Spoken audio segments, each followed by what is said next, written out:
Alors dans cette vidéo, nous allons voir si nous avons réellement un libre arbitre.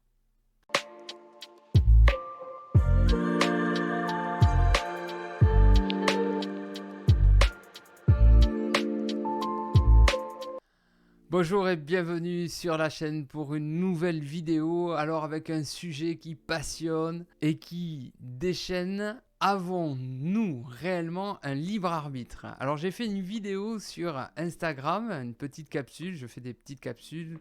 N'hésitez pas à me rejoindre sur Instagram, Johan Medium, c'est passionnant. Il y a des commentaires sous les vidéos, c'est génial. Alors la question du jour, et j'invite donc la communauté YouTube à y répondre dessous, personne n'aura la réponse mais je trouve que c'est passionnant. A-t-on réellement un libre arbitre? A-t-on réellement un libre arbitre? Au fur et à mesure que j'avance en spiritualité, je me pose réellement cette question. Je me la pose. Alors il y a plusieurs écoles, il y a 3 écoles en fait, j'ai identifié 3 écoles du libre arbitre. J'aimerais savoir dans laquelle vous êtes. Il y a une école, vous allez voir et on va réfléchir ensemble. Il y a l'école du libre arbitre débridé, j'appelle ça. C'est-à-dire qu'il y a des personnes qui pensent que nous naissons avec un libre arbitre ouvert. On peut tout décider, d'accord? Que chaque jour, notre libre arbitre fait que je peux choisir le chemin droit, à gauche, rien n'est conditionné. Voilà, il y a cette école-là, et donc que ma mort n'est pas écrite, et que mes propres choix donc, dans cette vie-là conditionneront ma mort. C'est l'école du libre arbitre débridé, j'appelle ça. Ok? Je n'ai pas la réponse, hein, les amis. Hein. On discute, on échange. Il y a la deuxième école qui est le libre arbitre semi-conditionné. D'accord? D'accord, c'est l'entre-deux, vous allez voir. Donc celle-là, c'est des gens qui pensent qu'on a un libre arbitre, mais qu'il y a des points, une sorte de checkpoint.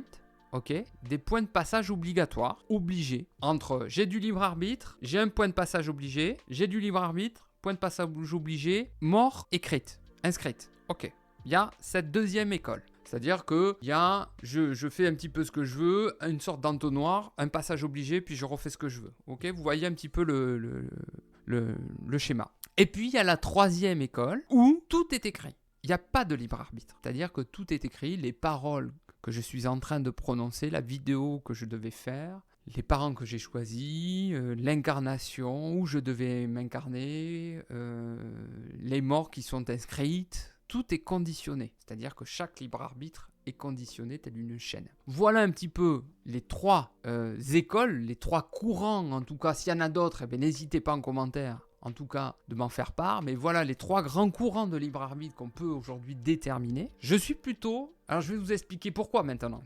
Plutôt la troisième école. Je pense que tout est écrit. Voilà.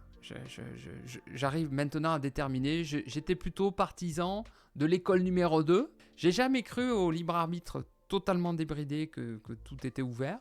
J'ai cru un temps qu'on avait du libre arbitre, qu'on avait des points de passage obligés. J'y ai cru, voilà. Et alors maintenant, pourtant je suis dans une spiritualité quand même assez ouverte, mais je crois, et j'essaie pas de vous convaincre au travers de cette vidéo, hein. Vous le savez qu'ici on est là pour échanger, discuter, que c'est hyper ouvert sur la chaîne, au contraire, et que je fais même justement des vidéos sur Insta pour avoir les point de vue de chacun, et c'est superbe. Donc n'hésitez pas justement à donner votre avis en dessous sous la vidéo. Mais je suis plutôt maintenant de ce troisième courant là où je crois que tout est écrit. Je crois, et même les paroles que je suis en train de prononcer là, que j'ai acheté, tout est écrit, tout est minutieusement écrit. Pourquoi je vous dis ça maintenant? C'est ça qui est si effectivement nous avions tous du libre arbitre, je vais vous expliquer ça. Et c'est bien, hein, n'hésitez pas à me contredire. Si nous avions tous du libre arbitre, c'est-à-dire que je prends une décision, mais forcément que ma décision va impacter un libre arbitre. Donc indirectement, le libre arbitre que je vais impacter n'aura plus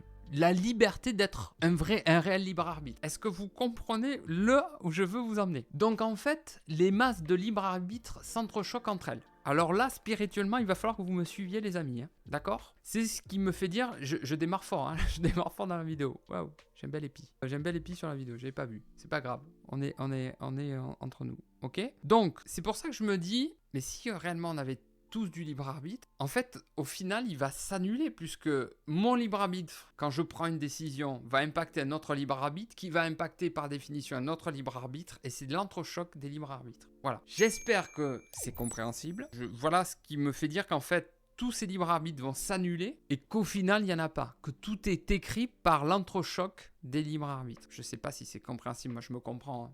Dans mon cerveau, je me comprends. Et puis, il y a trop de... Par exemple, le fait qu'il ne peut pas y avoir, par exemple, des vies qui soient complètement écrites comme la vie de mon frère, qui est décédé brutalement, où on voit, quand on voit sa journée, elle était millimétrée. Elle était écrite pour qu'il meure sur cette route. Donc on ne peut pas dire d'un côté, il y a un libre arbitre, tu fais ce que tu veux. C'est-à-dire que tu fais ce que tu veux. Mais tu meurs. Là, c'est écrit à un moment donné, dans ta vie, c'est écrit. C'est ça que j'ai du mal à concevoir. Qu'à un moment donné, on fasse ce qu'on veut, et puis non. Là, tu fais plus ce que tu veux. La vie va te contraindre à mourir sur une départementale avec un camion qui va te traverser. Je prends l'exemple de mon frère, mais tout un tas d'exemples je vois tous les jours en séance quand je fais des contacts défunts. Il y a des cas, mais c'est incroyable. Des vies, des morts, ils étaient prédestinés à mourir. Vous allez me dire, mais oui, mais là c'est juste la fin, Johan, tu parles juste de la fin. Mais non, on peut remonter des fois des semaines, des mois, des années avant. Tout a été écrit pour qu'il meure, là, d'accord ? Comme s'il y avait une sorte d'assemblage qui me fait dire qu'il n'y en a pas de libre arbitre, que tout est écrit à l'avance, que nous le savons d'ailleurs, qu'on le pressent nous, qu'on sait notre date de naissance, notre date de mort et ce qu'on doit faire et comment on va le prononcer, nos paroles. Il y a des gens des fois quelques années à l'avance, ils prononcent des paroles et comment ils vont mourir. C'est fou, c'est incroyable. Donc ça élimine la première hypothèse du libre arbitre débridé. Il reste 2 hypothèses encore, hein, celui avec les checkpoints et le libre arbitre où il n'y en a pas. Bon, voilà un petit peu cette vidéo. J'espère avoir de nombreux retours dans la bienveillance et l'amour. Beaucoup de likes, beaucoup de partages parce que il faut qu'il y ait un maximum d'échanges dans cette vidéo, voir un petit peu les vécus. Les vécus, ce que vous pensez, c'est ça qui est nourrissant en tout cas. C'est comme ça qu'on arrive à se nourrir et à faire avancer la réflexion. Je vous embrasse, j'espère que cette vidéo vous a plu et je vous dis à très bientôt.